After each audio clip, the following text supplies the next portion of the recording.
Tonight, Hamza Yousaf quits as Scotland's First Minister. Walking up to the lectern in Bute House for the final time, he stepped down before he was ousted and became emotional. I'm so grateful, I'm so blessed for having the opportunity that are afforded to so few. He'd been billed as the continuity candidate, but lasted little over a year. His time could be described as turbulent. We'll have reaction from across the country. I just feel quite sad for him. He's all right. He wasn't as good as Nicola Sturgeon. Who's next? We'll look at the runners and riders to take over in the top job. I've been talking to all the key players and I'll be telling you what they've had to say. I'm Kellyanne Woodland. This is the STV News at 6, live from Holyrood.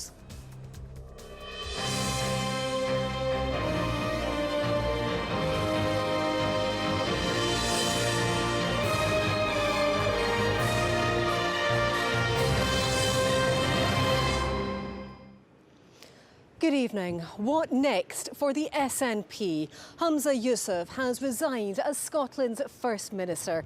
After more than a year in the role, his demise came as he faced a vote of no confidence after terminating the power-sharing agreement his party had with the Greens. As the search begins for a successor, there are calls for a Scottish election. In the meantime, Yousaf will remain in the hot seat in charge of a minority government. Well, our political editor Colin Mackay was in Bute House for the resignation statement. Colin, what did you make of it? Well, it was a stark contrast to last Thursday. He was upbeat then, just after sacking the Greens, but since then he's been facing the sack himself with those confidence votes looming. They haven't gone away this week yet. So today I think he jumped before he was pushed. He said he might have been saved by Alba, but he was not willing to trade his values to retain power. He said again today that he did the right thing in ending the Bute House agreement with the Greens, but he knows that he mishandled that breakup spectacularly. In fact, do you remember that famous clip of Hamza Yousaf falling off his scooter in the Scottish Parliament today? I think this was the political version, because both of them left him flat on his face. And our political correspondent Ewan Petrie tells the story of Hamza Yousaf's resignation. 4 days after ditching the deal with the Greens, Good afternoon. the First Minister was back behind the Bute House lectern. At midday, Hamza Yousaf announced he was stepping down, ahead of 2 votes of no confidence this week. I am not willing to trade my values and principles or do deals with whomever simply for retaining power. Therefore, after spending the weekend reflecting on what is best for my party, for the government and for the country I lead, I've concluded that repairing our relationship across the political divide can only be done with someone else at the helm. I have therefore informed the SNP's National Secretary of my intention to stand down as party leader and ask that she commences a leadership contest for my replacement as soon as possible. Hamza Yousaf will remain First Minister until a successor is found. With his wife watching on, he became emotional as he addressed his family directly. To my wonderful wife, my beautiful children, and my wider family for putting up with me over the years, I'm afraid you will be seeing a lot more of me from now. You are truly everything to me. The withdrawal of support from the Greens left Hamza Yousaf with few options. We've made good relationships and friendships. I think we've worked really well together. And I think we're all sad to see where we've come to there. But on the political side, it was a political decision that he made last Thursday to unilaterally end the Bute House agreement. And today's announcement is the inevitable consequence of that. Suggestions of an arrangement with the Alba party had not gone down well with some within the SNP. I'm not sure how anyone in the SNP could object to the idea of progressing towards independence. That was one of my key themes where I wanted to see progress. So I'm not sure what that says about the SNP, that they were unable to consider putting progress on independence and protecting women's rights at the heart of government. For now, both the Conservatives' motion of no confidence in Hamza Yousaf and Labour's in the Scottish Government still stand. There is no doubt that he wanted to continue as First Minister, to continue with his reckless policies that have damaged Scotland, but facing a vote of no confidence brought forward by the Scottish Conservatives, he looked on course to be defeated, and he has jumped before he was pushed. We have no confidence in this SNP government's ability to deliver functional government. They are chaotic, they're divided. I don't think just changing the leader at the top is going to change that. And secondly, it should be for the people of Scotland to decide who leads this country, not a backroom deal within the SNP. I still think that there is an unmet or pent-up desire to have that day in court, as it were, a reckoning for what's happened, so that the next First Minister of Scotland, who will be the second without a popular mandate, without having a general election behind them, will understand that this Parliament won't be pushed around. Thank you very much. Hamza Yousaf departs, having triggered his own downfall. The SNP begins the search for a new leader and this Parliament's third First Minister. Ewan Petrie, STV News. So will it be third time lucky for the SNP? Well, whoever succeeds will have bridges to fix. Hamza Yousaf himself said he had underestimated the hurt and upset he'd caused the Greens, and repairing that relationship can only be done with someone else in charge. Well, Colin, is this symptomatic? What was his time like in office? He's been important as the first Muslim First Minister of Scotland, but it's been a difficult time from the start. The leadership contest that he won was absolutely brutal. You remember the SNP leaders debate on STV when Kate Forbes delivered that damning assessment of him, that when he was Justice Secretary, the police were stretched to breaking point. When he was Health Secretary, we had the longest ever NHS waiting lists. And what did he think would make it any better if he was First Minister? Well, the reality is that it didn't get much better than that. His poll ratings were poor. Over the year or so that he was First Minister, there were 12 council by-elections. The SNP didn't win one of them. Then there was that terrible result for the SNP in the Rutherglen by-election. Labour got their biggest ever swing from the SNP in that. So he inherited a bad hand, and I don't think he played it particularly well. But Vanessa Taff has been looking back at Hamza Yousaf's ministerial career. I therefore declare Hamza Yousaf duly elected as the Scottish National Party leader. He promised to be the continuity candidate. We have a lot of work to do and get on with, so I suggest we get on with it. Instead, he faced crisis after crisis. Just days after his swearing in as First Minister, the SNP's Chief Executive, Peter Murrell, was arrested. He's since been charged with embezzlement of SNP funds. It's been pretty personally painful, if I'm honest. This was followed soon after by his predecessor and friend Nicola Sturgeon's arrest. She was released without charge as the investigation continues. His path to the top job wasn't a smooth one, a sign of things to come. The youngest person to hold the role and the first from a Scottish, Asian and Muslim background, Hamza Yousaf spent most of his 13 months as First Minister reacting to events rather than setting the political agenda. Policies like the deposit return scheme reversed, angering Scottish business owners and causing the UK government to step in. I will say for the fourth time that Michael Matheson admits to making mistakes in the handling of this issue. He staunchly defended the use of public funds for an £11,000 iPad roaming bill by his then Health Secretary. At his party's conference, what he hoped would be a flagship policy.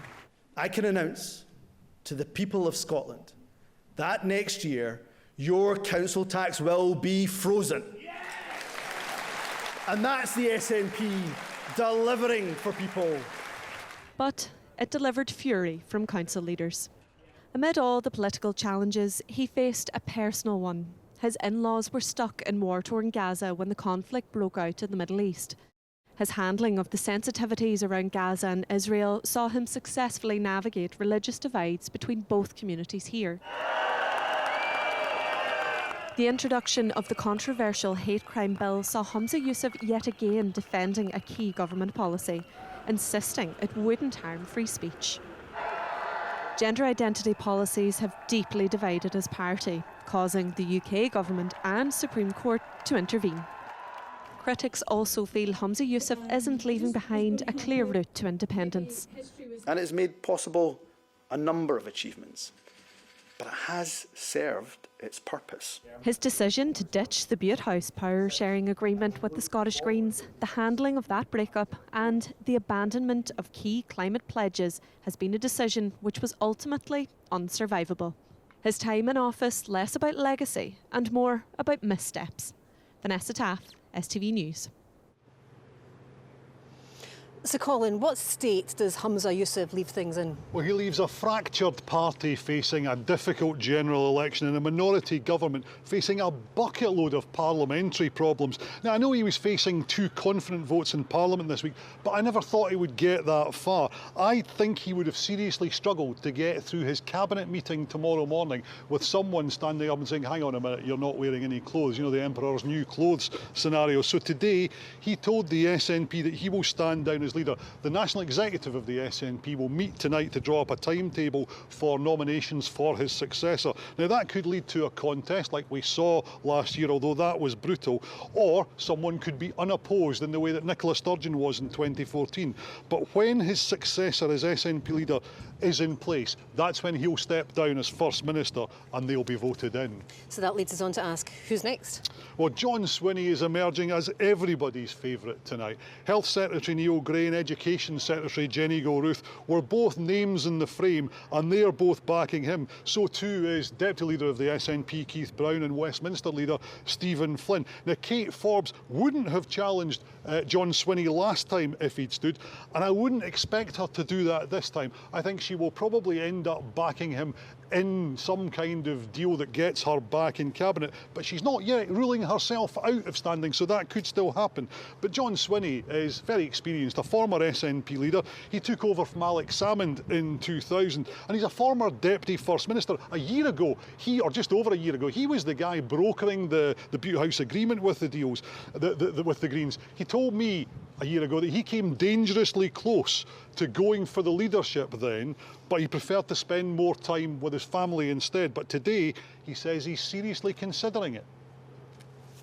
I'm giving very careful consideration to standing to be the leader of the SNP. I've been somewhat overwhelmed by the requests that have been made of me to do that, with many, many messages from many colleagues across the party. So I'm giving that issue very active consideration, and it's likely I'll have more to say about that in the days to come.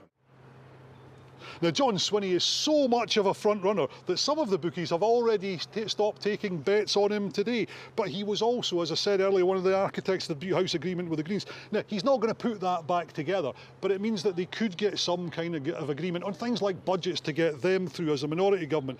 But he also has to unite his own party at the same time, although I think that should work for him because he has an unrivalled loyalty to the SNP. But it's not going to be easy. It does, however, look like he is probably the SNP's best bet in tough times. All right, Colin, we'll hear from you later in the programme.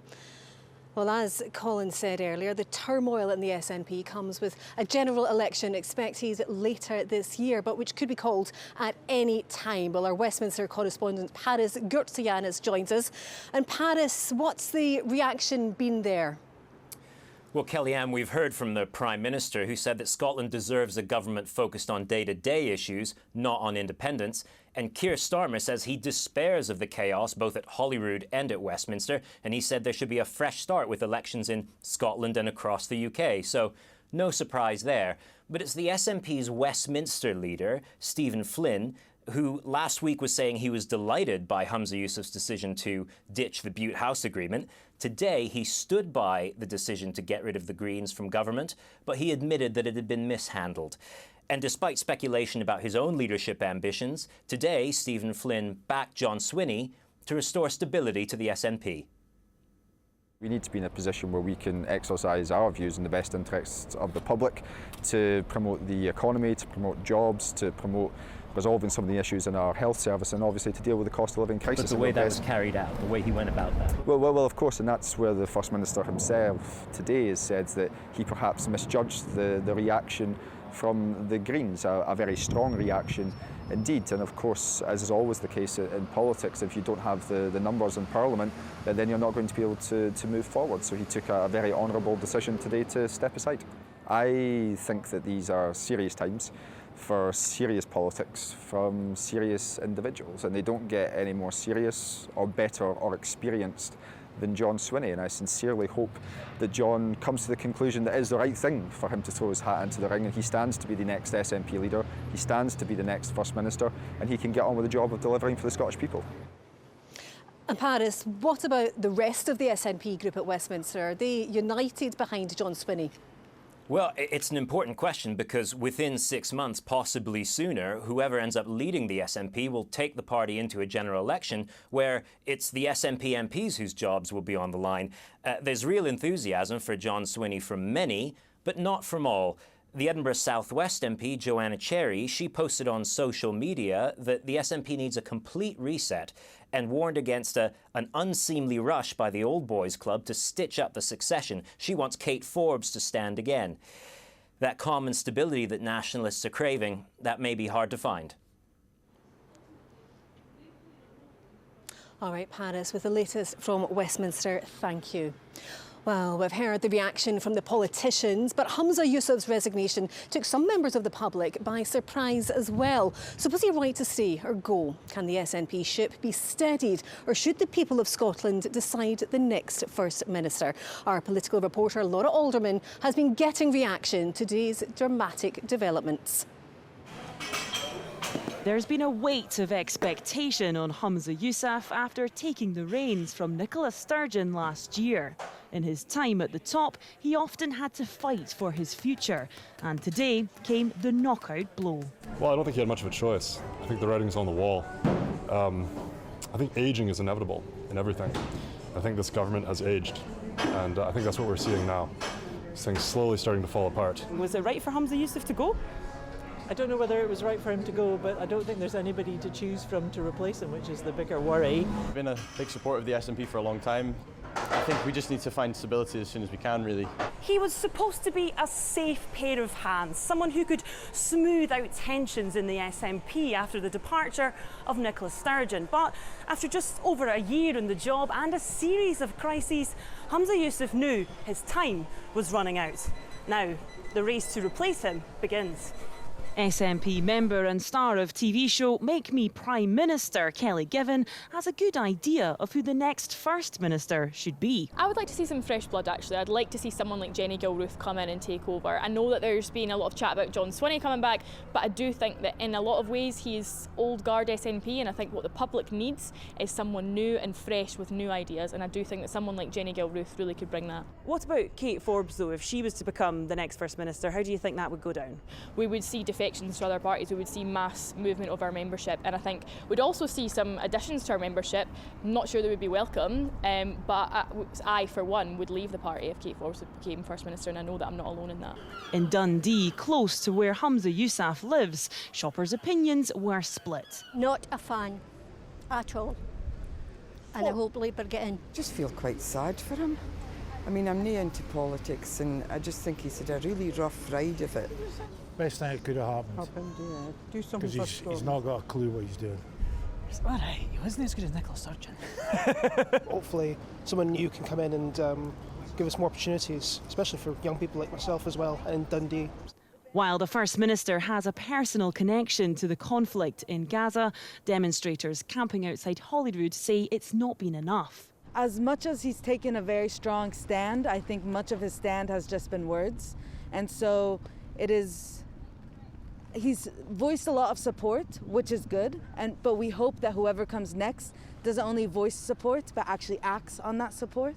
As the first Scottish, Asian and Muslim First Minister, many insist his tenure has been inspirational. It's been beautiful, I would say. In fact, it's perhaps an odd word to use, but you know, as Hamza's quite often said, 10, 20 years ago in his resignation speech, a person like him or a person like me or a person like many other people who live in Scotland perhaps wouldn't look to be involved in government or be involved at the highest levels of government, and it's been an honour obviously to see him lead.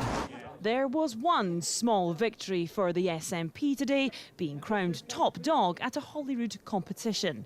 But the hurdles the party now face are a lot bigger than these ones. Laura Alderman, STV News, Edinburgh. Well, that's all from Holyrood for the moment. I'll be back later in the programme. Now, though, it's over to Rahman for all the sport. Kellyanne, thanks very much. Very good evening to you all. The nominations for the PFA Scotland Premiership Player of the Year have been revealed. Rangers duo James Tavernier and Jack Butland are on the shortlist, as are Celtic midfielder Matt O'Reilly and Hearts captain Lawrence Shankland. Ronnie Charters has more. These are the 4 men nominated by their peers for the Player of the Year. The futures of 3 of them have been talking points this season. Lawrence Shankland has scored 28 goals for Hearts this campaign. The club have made 2 improved contract offers, but the striker has kept his options open. I'm getting into the last year of my contract at Hearts, and there's always speculation and stuff kicking around and at the time, so there will come a time where conversations will need to be had, but for now everything's still running smoothly. I'm comfortable in my position, the club are the same, so we'll see what the summer brings. Matt O'Reilly was the subject of a failed bid by Atletico Madrid in January. But how did the midfielder cope with the transfer speculation? It was tough at first, just because it was something new. Like, you know, I'm sure if something like that was happening in the future, I'll be able to manage it better. I don't think I managed it badly. I just think when something like that happens, it's naturally there at the back of your mind. And I don't know, first few games were tough. And more recently, James Tavernier has been linked with a move to the Middle East, despite Philippe Clement insisting he's a huge part of his plans next season. Well, it's definitely not the first time there's been speculation that Saudi Arabia has been brought up. You know, it's football, there's always going to be speculation, and I'm contracted to Rangers for another 2 seasons after this, and you know, I'm fully focused of what I have to do this season and then concentrate on what's to come next season. On the park, Jack Butland was once again called upon during Rangers' 2-1 win at St Mirren, with Cyril Dessers scoring the winner. It's all about results. You know, you can't play 50 games plus each year and expect everything to be perfect, everything to be smooth sailing. It doesn't work like that. You have fatigue to deal with, you have injuries to deal with, you have ups and downs. It's about getting over the line and getting the results. So that's all the last 4 or 5 games this season is all about, is getting the results. A few hours later, Celtic restored their 3-point lead thanks to a double by James Forrest in their 2-1 win over Dundee. We're top, but you keep climbing. You know, let's not settle on just being top of the league. You know, we keep climbing. We want to achieve more. You know, we want to score as many goals as we can, be as strong defensively as we can, and now we get ready. I'm really excited about next week. Ronnie Charters, STV News. To the women's game, and after Rangers defeated Celtic in the semi-finals of the Scottish Cup, midfielder Rachel Rose says they must be at the top of their game until the end of the season if they want to win the treble. Joe Potter's side, who have already clinched the League Cup, defeated their rivals 2-0 at Hampden to progress to the final. They'll face Hearts after the Gorgie side defeated Spartans 3-0 in their last 4 ties. The expectation is that, and that's the aim, is to win the treble. But we have to be consistent in our performances, which we've lacked a bit in recently. But yeah, definitely Saturday's game is something that's going to boost us right back up. And finally, some tennis news. Cameron Norrie is out of the Madrid Open after losing his 3rd round match to Casper Ruud in straight sets. That, folks, is all your sport tonight. See you again tomorrow. Thanks very much, Rahman, and welcome back to Holyrood. So, Colin, the 3rd First Minister in little more than a year. Do you know what? It's similar to what's going on at Westminster in this now, and it is unusual, but it's not unprecedented in the Scottish Parliament either, because in the very first term, Donald Dewar tragically died. He was replaced by Henry McLeish, who barely lasted the year before being replaced by Jack McConnell. Now, he was comparatively successfully won the 2003 Scottish Parliament election against the SNP at the time, led by John Swinney.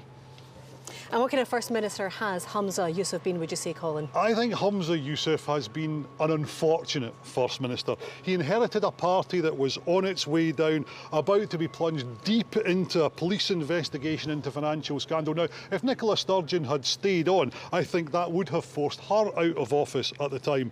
But things that he's tried just haven't really worked. In freezing the council tax, he broke the Verity House agreement with the councils. In sacking the Greens, he broke the Butte House agreement, and he's now losing his own job into the bargain. Now, his achievements in office have existed as well. He'll be remembered for avoiding NHS strikes in Scotland and showing real leadership on Gaza, especially while his family were trapped there. And don't forget that he is the first Scots Asian First Minister. That's a big deal.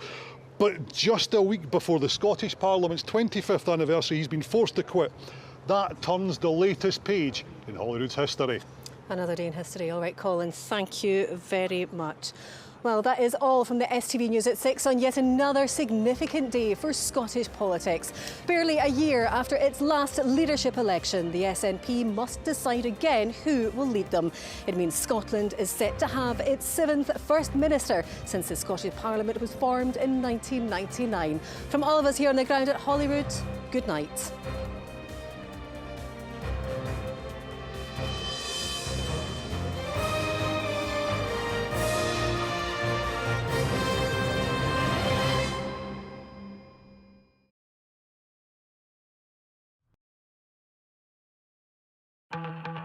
Light winds rolling in from the west.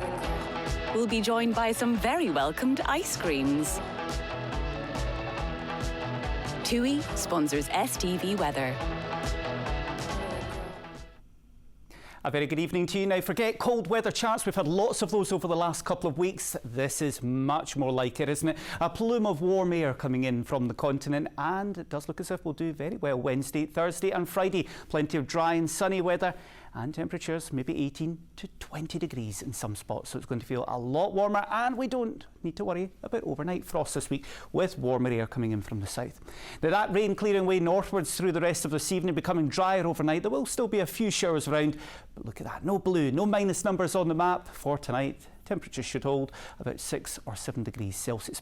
Now, we need to get tomorrow out of the way. I'm getting a little bit excited a bit later on in the week, but we'll get tomorrow out of the way because, again, it's looking largely cloudy with some outbreaks of rain, particularly the further west we go, the rain a little bit more persistent here, windier conditions as well. The further east we go, drier and brighter, especially through the afternoon. So probably around the lights, Motherwell, Falkirk, Stirling, eastwards. Here we've got the best of the drier, brighter weather tomorrow, and our highs up to about 16 degrees in the lights of Stirling during tomorrow, cooler around the west coast. But then we get to swap places. Wednesday, Thursday, Friday, we send the cloud towards eastern parts of the country, and there they'll have some drizzle and some misty weather at times as well. A lot of har around. Here, though, the best of the weather in western parts with that sunshine, those temperatures in the high teens and even the low 20s. Bye-bye.